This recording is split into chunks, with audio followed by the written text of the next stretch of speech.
హన్మకొండ ఉమ్మడి వరంగల్ జిల్లా కరువు పరిస్థితులపైన మరియు దేవాదుల సాగునీటి ప్రాజెక్టుపైన మీడియాతో మాట్లాడిన నర్సంపేట మాజీ శాసనసభ్యులు పెద్ది సుదర్శన్ రెడ్డి. ఈ సందర్భంగా మాట్లాడుతూ తెలంగాణ రాష్ట్ర రైతులను నట్టేట ముంచే పని చేస్తుంది రేవంత్ సర్కార్.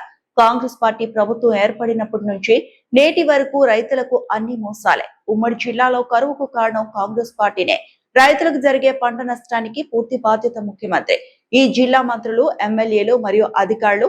దీనికి కాంగ్రెస్ ప్రభుత్వం భవిష్యత్తులో తగిన మూల్యం చెల్లించుకోక తప్పదు. తెలంగాణ రాష్ట్ర రైతులను నట్టేట ముచ్చేది స్వయంగా రేవంత్ రెడ్డి ప్రభుత్వమే. కాంగ్రెస్ పార్టీ అంటేనే మోసం. కాంగ్రెస్ పార్టీ వచ్చిన క్షణం నుంచి రైతులకు అరిగోసి తప్పడం లేదు.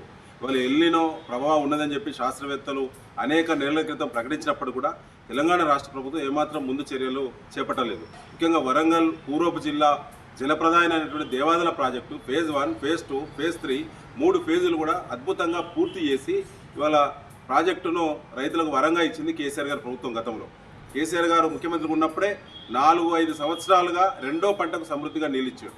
మొదటి పంటకు ఎక్కడ కూడా వర్షాభావ పరిస్థితులు ఉన్న ప్రతి దగ్గర కూడా చెరువులు నింపి ముందస్తు ప్లాన్ చేసిండు.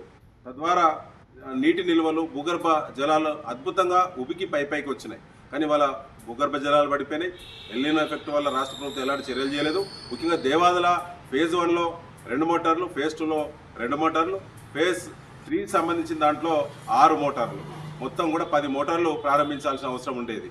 నిన్న హరీష్ రావు గారు, బీఆర్ఎస్ మాజీ మంత్రివర్యులు, సిద్దిపేట ఎమ్మెల్యే గారు గత అనుభవంతో నిన్న పీపీటీ ఇచ్చిన తర్వాత ప్రభుత్వము మేఘాల మీద దేవాదుల మోటార్లు ప్రారంభించేటువంటి ప్రయత్నం చేసింది. నిన్న దానికి ముందస్తు మెయింటెనెన్స్ చేయకపోవడం, ముందు ప్లాన్ చేయకపోవడం, మెయింటెనెన్స్ సంబంధించినటువంటి డబ్బులు విడుదల చేయకపోవడం, టెక్నికల్ ఎక్స్పర్ట్స్కి ముందే మరి ఆ నిర్ణయం మోటార్లు ఆన్ చేయాలనేటువంటి సంకేతం ముందు ఇచ్చి అలర్ట్ చేయకపోవడం వల్ల హడావుడిగా మోటార్లు ఆన్ చేస్తే నిన్న పవర్ సప్లై పూర్తిగా ఆగిపోయి బ్రేక్ వచ్చింది. సో దానివల్ల కూడా మోటార్లు పాడేటువంటి పరిస్థితి ఉన్నది. అంటే ఇంత ముందు చూపు లేని చిల్లర పరిపాలన ఇవాళ రైతులకు ఉద్దిబండంగా మారింది రేవంత్ రెడ్డి ప్రభుత్వం. ముఖ్యంగా ఎరెస్ట్వేల్ వరంగల్ జిల్లా సంబంధించి నిన్న కూడా కడియం శ్రీహరి గారు అధికార పార్టీ శాసనసభ్యులు, ఇప్పుడు శ్రీశంకర్పూర్ వారు గత మంత్రిగా కూడా పనిచేశారు. నిన్న వారు కూడా చెప్పారు, హరీష్ రావు గారు ఏదైతే పీపీటీ ఇచ్చిండో దాంట్లో లేవనెత్తినటువంటి ప్రధాన అంశం దేవాదుల ఉమ్మడి జిల్లా రైతులను అరిగోస పెడుతున్నారు.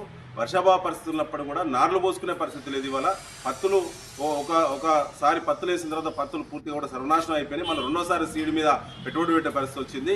అయినా కూడా ఈ జిల్లాకు మరి ఎవరు దీనికి బాధ్యత వహించాలని చెప్పి కడియం శ్రీహరి గారు కూడా నిన్న వరంగల్లో ప్రెస్ మీట్లో మాట్లాడడం అంటే నిజంగా మరి కాంగ్రెస్ పార్టీ బుద్ధి తెచ్చుకోవాలి. ముఖ్యంగా ఈ జిల్లాకు చెందినటువంటి మంత్రులు మరి సురేఖ గారు, సీతక్క గారు, వారితో పాటుగా మరి ఈ జిల్లా నుంచి అధికార పార్టీ శాసనసభ్యులుగా ఉన్నవారు, అధికార పార్టీ పార్లమెంట్ సభ్యులు ఉన్నవారు మరి ముద్దునిద్ర చేస్తూ ఉన్నారు. ఎక్కడ కూడా దీని మీద పట్టింపు లేదు, ముందస్తు ప్లాన్ లేదు.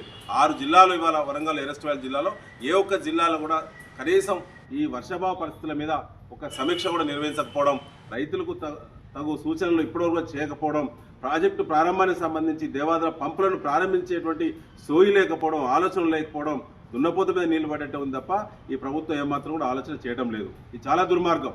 ఇవాళ లక్షలాది మంది రైతుల జీవితాలకు సంబంధించినటువంటి దేవాదుల మోటార్ల ఇవాళ స్విచ్ ఆన్ చేయడం అనేది ఇలా కాంగ్రెస్ పార్టీకి పట్టింపు లేదు. నిన్న హరీష్ రావు గారు ఏదైతే ఛాలెంజ్ వేసిన తర్వాత చేసిన హడావుడి అది పూర్తిగా నిర్వీర్యం అయిపోయి దాన్ని కూడా ఇలా మోటార్లు కూడా దెబ్బతినే విధంగా, కరెంటు బ్రేక్ అయ్యే విధంగా ఇలా మరి జరిగింది.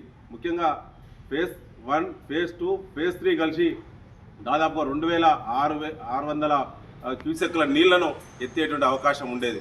కానీ వాళ్ళ ఎత్తే పరిస్థితి లేదు. ఇక్కడ ఫేజ్ 3 సంబంధించి మొత్తం కూడా బ్రేక్ అయిపోయింది. ఫేజ్ 3 సంబంధించినటువంటి రిజర్వాయర్లు నింపుకునే అవకాశం లేకుండా ఇబ్బందులు ఉన్నాయి. ఫేజ్ 2లో మోటార్లు ప్రారంభం చేయలేదు.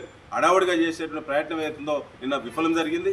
దీనికి పూర్తిగా రేవంత్ రెడ్డి ప్రభుత్వం, ఇరిగేషన్ శాఖ మంత్రి అయినటువంటి ఉత్తమ్ కుమార్ రెడ్డి కేవలం మాటలకే పరిమితమైన తప్ప ఎక్కడ కూడా మరి సాగునీటి రంగం మీద అవగాహన లేకపోవడం, ముందస్తు ప్లాన్ లేకపోవడం, రైతులకు నీళ్ళు ఇవ్వాలనే సోయి లేకపోవడం, మనసు లేకపోవడం. ముఖ్యంగా నీళ్ళు ఇవ్వడం ద్వారా నీళ్ళు ఇస్తే యూరియా సప్లై చేయాల్సి వస్తుంది.